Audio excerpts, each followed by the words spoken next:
रुद्र ने अपने पीछे मौत को देखते हुए जैसे खुद को सरेंडर कर दिया। सामने से दुर्योधन और कर्ण भी चले आ रहे थे। मौत को इतने करीब से देखने के बाद रुद्र ने एक बार उससे दो दो हाथ करने का निर्णय ले लिया। अचानक से जैसे उसके अंदर किसी ने साहस भर दिया, उसने उस आकृति से टकराने का निर्णय लिया। ऐसे तो नहीं जाऊंगा मैं, श्रुति की जिम्मेदारी मेरी है, पांडव भाइयों की नहीं। मैं इससे लड़ूंगा जरूर, चाहे इस लड़ाई में मेरी मौत ही क्यों ना हो जाए। रुद्र ने अपना घड़ा उसी पानी की झील में छोड़ दिया और अपने आप को पूरी तरह मजबूत करते हुए कहा, मरना ही है तो कायरों की तरह क्यों मरूं। वो झटके में पीछे मुड़ा और फिर क्या था, पीछे तो कोई भी नहीं था। अचानक से जैसे वो गर्जना और जंगल का शोर थम गया। वहां कुछ न पाकर रुद्र हक्का बक्का रह गया। अभी अभी वो पानी में दिखा तो था मुझे, फिर अचानक से कहां चला गया। रुद्र ने खुद से ही सवाल किया। दूसरी तरफ से कर्ण और दुर्योधन भी उधर ही आ रहे थे। झील के पास रुद्र जैसे ही घड़े की तरफ वापस मुड़ा, तभी उसकी नजर सामने गई। वो दोनों भी इधर ही आ रहे हैं। मुझे ये सूचना कुंती मां तक जल्दी पहुंचानी चाहिए। रुद्र के पास घड़ा उठाने का भी समय नहीं बचा था। रुद्र ने आब देखा ना ताब और तुरंत वहां से कुटिया की तरफ तेजी से भागा। भाग रुद्र भाग। वो भागते भागते कुटिया के पास पहुंचने ही वाला था कि सामने से अर्जुन चले आते दिखे। अर्जुन भैया, अर्जुन भैया, वो दुर्योधन और कर्ण हमें ढूंढते ढूंढते इधर ही आ रहे हैं। रुद्र ने हांफते हुए कहा। अर्जुन और रुद्र दोनों कुटिया की तरफ तेजी से बढ़े। इधर सब खाना खाने के लिए तैयार थे। सब इंतजार कर रहे थे कि माता कुंती एक निवाला ले। माता कुंती ने निवाला उठाया ही था कि तभी रुद्र वहां पहुंच गया। वो दुर्योधन और कर्ण इधर ही आ रहे हैं, रुद्र ने एक ही सांस में कह डाला। कुंती माता के हाथ से निवाला छूट चुका था। भीम एकटक कुंती माता का वो निवाला ही देख रहे थे। आने दो, आज यही उनकी समाधि बनाऊंगा, भीम गुस्से में बोले। उन्हें पता था कि कुंती माता के हाथ से निवाला छूटने का मतलब उनके मुंह से भी निवाले का छीनना था। भीम को जब कोई आस नहीं दिखी तो वो गरज कर पास ही रखी अपनी गदा को उठाते हुए बोले, अब तो बहुत हो गया, मैं अभी आया। तभी रुद्र ने उन्हें रोकते हुए कहा, नहीं भीम भैया, ऐसा मत करिए। महामंत्री विदुर ने मना किया है ना, आप लोगों को अभी कुछ भी करने से। सारे पांडवों और माता कुंती ने एक साथ रुद्र की तरफ देखा। हड़बड़ाहट में बोलने के कारण रुद्र को भी अपने आप पे गुस्सा आ रहा था, लेकिन उसने अपने आप को संभाल लिया। वो जब मैं महल में था तो उनको किसी को यह बताते सुना था कि अभी आप लोगों का छिपकर रहना ही उचित है। रुद्र के ऐसा बोलने से पांडव रुद्र की तरफ आश्चर्य से देखने लगे। हमें यहाँ से शीघ्र निकलना चाहिए। तभी माता कुंती सभी से बोली। माता कुंती के खाना छोड़ते ही सब पांडव खाना छोड़ के वहां से निकलने की तैयारी करने लगे। सब लोग अपना अपना सामान समेटने लगे। कुटिया के अंदर माता कुंती किसी चीज को ढूंढने लगी जो उन्हें नहीं मिल रही थी। तब श्रुति ने उनसे पूछा, क्या ढूंढ रही है माँ? कुछ नहीं पुत्री, कुछ संभाल के रखा था सालों से, पता नहीं कहाँ रख दिया, मिल ही नहीं रहा और उसे छोड़कर जाने का दिल नहीं कर रहा। आप बताइए ना, मैं ढूंढती हूँ आपके साथ, यही होगा कहीं ना कहीं। इतना कहने के साथ श्रुति भी उनके साथ उस सामान को ढूंढने लगी। इधर कर्ण ने गौर से झील की तरफ देखते हुए कहा, मित्र दुर्योधन, इस झील का रंग मुझे कुछ समझ में नहीं आ रहा है। मुझे तेज प्यास लगी है और तुम रंग पे ध्यान दे रहे हो। दुर्योधन तुरंत अपने घोड़े से उतरने लगा। कहीं धैर्य रखो मित्र। तभी पीछे से एक गुर्राहट सुनाई दी। वही लाल आंखें गुर्रा के उन दोनों को देख रही थी। दुर्योधन ने कर्ण की बात नहीं मानी। मित्र, प्यास तेज है और अब मुझ में इसे रोकने का धैर्य नहीं बचा है। जैसे जैसे दुर्योधन पानी पीने जा रहा था, उस लाल आंख वाले विशालकाय जीव का गुर्राना बढ़ता ही जा रहा था।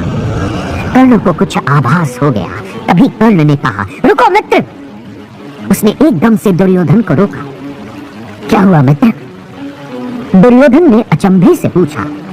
कर्ण ने पूरी झील और उसके आसपास के इलाके का मुआयना करने के बाद दुर्योधन से कहा, मित्र, ये प्यास बुझाने वाली झील नहीं लग रही है मुझे।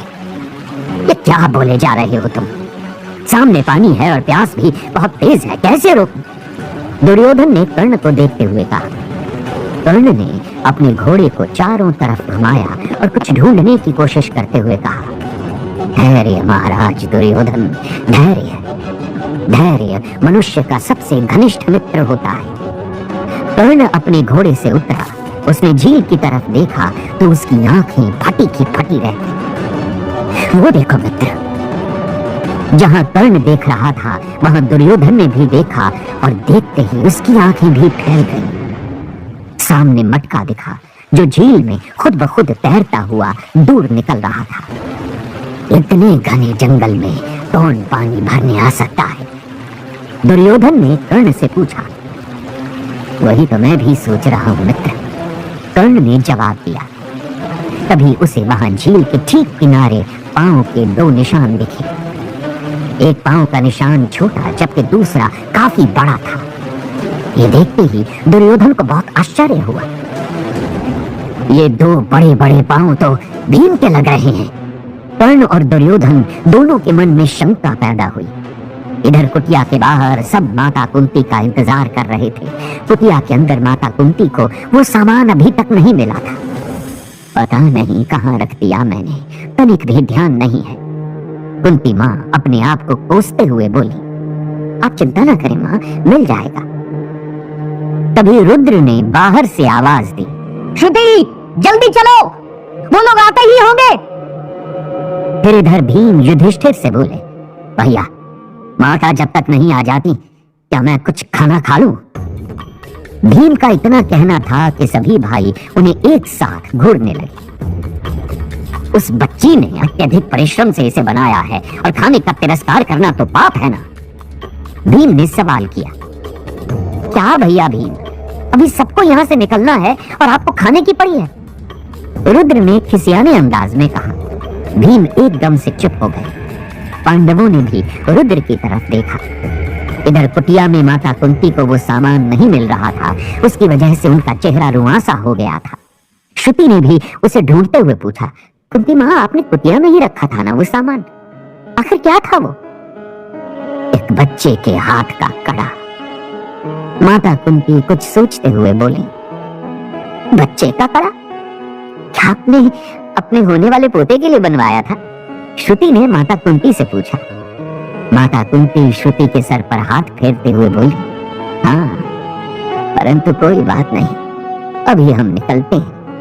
इधर पहाड़ की कुटिया जो अब एक अदृश्य लैब जैसी थी, वहां गुरु शास्त्री यंत्र को ठीक करने में लगे हुए थे। वो अलग अलग क्रिस्टल को उस यंत्र में जोड़ने की कोशिश कर रहे थे, लेकिन उन्हें सफलता नहीं मिल रही थी। ये क्यों नहीं मिल रहा है? यंत्र के हिसाब से तो सही रत्न लगा रहा हूं मैं। ये क्या वही यंत्र है जिसकी वर्षों से तलाश थी मुझे? कैसा रहस्यमय यंत्र है जिसमें कुछ भी लगा रहा हूं और ये स्वीकार ही नहीं कर रहा है। और आखिर में थक हार कर उन्होंने यंत्र और अपने रत्नों को वहीं छोड़ दिया और वो बेहद उदास हो गए। ये मुझे क्या हो गया है? नाकामी मिल रही है मुझे। नहीं, ऐसा नहीं हो सकता, मैं नाकाम नहीं हो सकता। इधर प्रोफेसर शास्त्री भी अपनी लैब में वैसे ही चिंता में घूम रहे थे जैसे महाभारत काल के गुरु शास्त्री घूम रहे थे। इस रुद्र के बच्चे ने तो मेरा बना बनाया खेल बिगाड़ दिया। अब तू क्या करेगा प्रोफेसर, क्या करेगा? इधर सारे पांडव जंगल के दूसरी ओर जा रहे थे। तभी श्रुति ने माता कुंती को देखा। माता कुंती किसी याद में सुस्त कदमों से चल रही थी। श्रुति उन्हें गौर से देख रही थी। कुंती माँ को देखते देखते श्रुति ने रुद्र को आवाज दी, एक मिनट रुद्र। तभी जैसे उसे कुछ याद आया, अरे मैंने इसका नाम क्यों लिया? इधर श्रुति के मुंह से अपना नाम सुनकर रुद्र एक पल के लिए बहुत खुश हुआ, पर अगले ही पल उसकी वो खुशी छूमंतर हो गई। भीम भैया, माता कुंती की तबीयत ठीक नहीं लग रही, श्रुति भीम से बोली। रुद्र ने सारे पांडवों को रुकने के लिए कहा। पांचों ने माता कुंती को थक कर बैठते देखा। क्या हुआ माते? अर्जुन ने माता कुंती से पूछा। कुछ नहीं रुद्र, इस अवस्था में ऐसे रास्तों का अभ्यास नहीं है, थक गई है। माता कुंती का इतना कहना था कि पांचों पांडव क्रोध में आ गए। भीम गुस्से में बोले, राजमाता कुंती, बहुत हो गया, मैं किसी की नहीं सुनूंगा। आज दुर्योधन और कर्ण का वध निश्चित है। चलो भ्राता अर्जुन, ऐसे कायरों की भांति हम पांडव नहीं जी सकते। माता कुंती की हालत ऐसी देख पांचों पांडव तैयार हो गए। उनको ऐसा करता देख माता कुंती की आंखें चमक गई, लेकिन वो अपने आप को संभालते हुए बोली, नहीं पुत्रों, अभी समय नहीं आया है। सही समय आने पे सब सही होगा। माता कुंती की सांसें अभी भी फूल रही थी।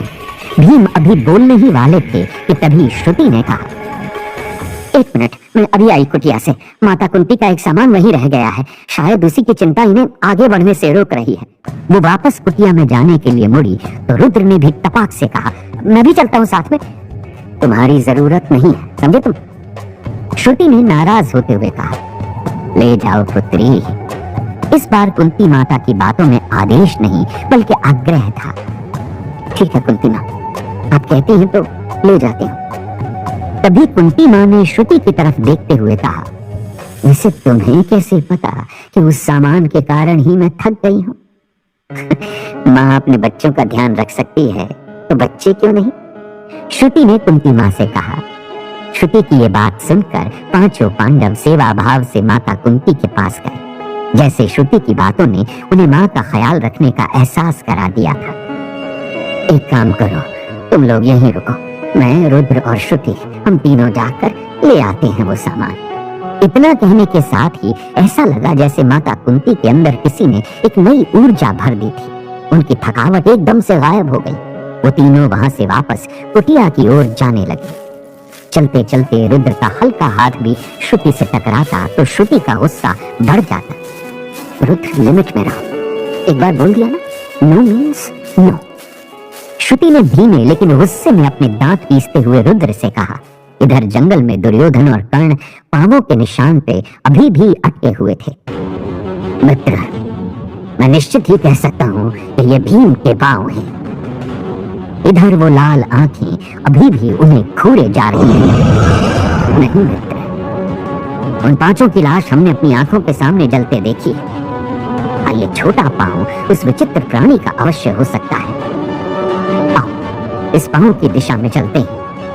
कर्ण दुर्योधन की शंका का समाधान करते हुए बोले, परंतु दुर्योधन अभी भी कर्ण की बातों से सहमत नहीं था।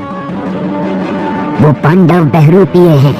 मुझे अभी भी भरोसा नहीं है कि ये भीम के पांवों के निशान नहीं है।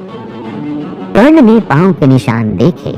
छोटे वाले पांव एक दिशा में गए थे जबकि बड़े वाले पांव दूसरी दिशा में। कर्ण ने मौके को भांपते हुए कहा, तो ठीक है मित्र, मैंने तुम्हें वचन दिया है कि रुद्र और श्रुति को मैं तुम्हारे सामने लेकर आऊंगा, तो तुम भीम के पांव की दिशा में जाओ। वैसे मुझे उनकी मृत्यु का पूरा भरोसा है। मैं इस छोटे पांव की दिशा में निकलता हूँ। इतना कहने के साथ ही कर्ण का घोड़ा रुद्र के पांव के निशान को ढूंढते ढूंढते आगे बढ़ने लगा। कर्ण इधर तेजी से जा रहा था कि तभी दुर्योधन ने अपने आप से कहा, पहले पानी पी लेते हैं। दुर्योधन झील का पानी पीने के लिए झील के पास जाने लगा। जंगल में गुर्राहट और भयंकर शोर फिर से बढ़ गए। इधर माता कुंती, श्रुति और रुद्र कुटिया की तरफ जा रहे थे, जबकि पांवों के निशान देखता कर्ण भी उन्हीं की तरफ बढ़ रहा था। कर्ण और इनके बीच बस कुछ ही दूरी का फासला था। इधर माता कुंती ने श्रुति से पूछा, पुत्री, इस बालक से क्यों क्रोधित हो तुम? नहीं माता कुंती, कहाँ क्रोधित हो, ये बस थोड़ी अजीब सी हरकतें करता है ना, इसीलिए मुझे क्रोध आ जाता है। श्रुति ने एक बनावटी हंसी के साथ ये बात माता कुंती से कही, लेकिन जैसे ही माता कुंती ने श्रुति की आंखों में देखा, श्रुति ने अपनी नजरें झुका ली। माता कुंती शायद समझ गई थी। इधर कर्ण को ये तीनों लोग दिखे। कदकाठी से तो ये वही स्त्री लग रही है जिससे मित्र दुर्योधन विवाह करना चाहते हैं, और साथ में वही प्राणी है। लेकिन इन दोनों के साथ वो दूसरी स्त्री कौन है? दिखने में तो ये राजमाता कुंती प्रतीत हो रही है। तो क्या मित्र दुर्योधन सत्य कह रहे थे? कर्ण ने उनकी ओर अपने घोड़े को तेजी से मोड़ा। यह तो माता कुंती ही लग रही है। तो क्या मित्र दुर्योधन का संदेह सत्य था? इतना कहने के साथ कर्ण का घोड़ा तेजी से उनकी तरफ बढ़ा। रुद्र, श्रुति और माता कुंती कर्ण के इस प्रकार आने से बिल्कुल अनजान थे उनका पकड़ा जाना अब तय था। क्या कर्ण के सामने पांडवों का राज खुल जाएगा? क्या वो श्रुति और रुद्र को दुर्योधन के सामने ले जाएगा?